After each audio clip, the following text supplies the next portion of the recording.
Hello, so welcome back to Let's Use the C Word. Couple of updates since my last check-in. We've had some ups and downs over the weekend. Overall, it's been nice. It's been really good.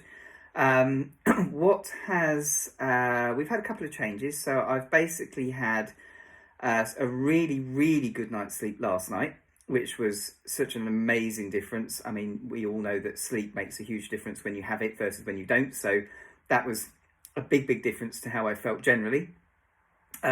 Yesterday had some weird things going on with taste. And as everybody, when you say anything to do with taste, you leap to COVID. So naturally, we did COVID tests, but we're all good. So it's not COVID linked. But unusually, so generally speaking, we don't tend to add salt to food in terms of how it's prepped. It's just, we've always been like that. That's nothing new. That's just how it is. But we had fish and chips, which we cooked last night, and I was really looking forward to it. So used lots of vinegar, lots of salt, and went to eat it, and it tasted of absolutely nothing, not a thing, which is a bit of a head scratcher, hence the COVID kind of like, oh gosh, do I need to be aware of it, is it that? So we did a little bit of research, and as part of some of the things that can happen with regarding to the chemotherapy, it can do things around taste. And as with all of these things to do with anything, it varies by person. And there can be things that can be, one of the common things is quite a metallic taste that you can get in your mouth.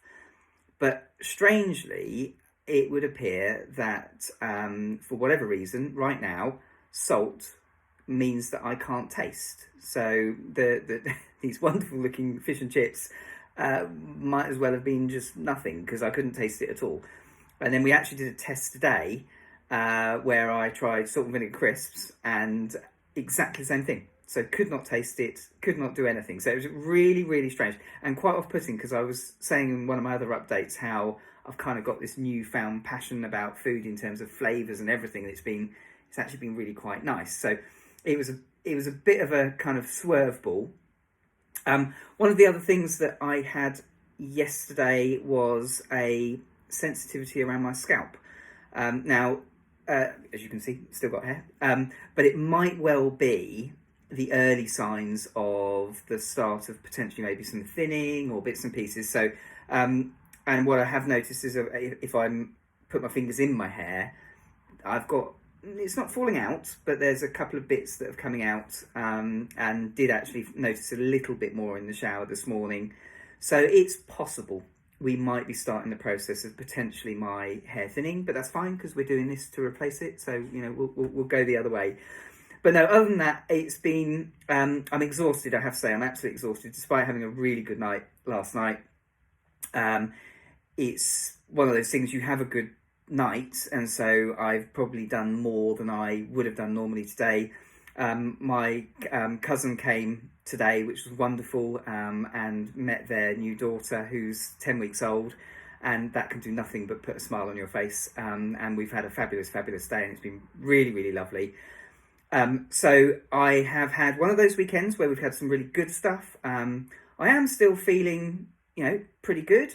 I am, if I'm honest, really tired. So I think I'll probably, hopefully, fingers crossed, if we have another good night's sleep like last night, then I should be able to make up some of those nights where I obviously didn't have much sleep at all. And then I'm hoping the tasting is going to subside, because that is a real kind of swerve ball. That's a bit of an odd one. So watch this space. I'll keep you informed as to how I'm getting on, and we shall catch up very soon.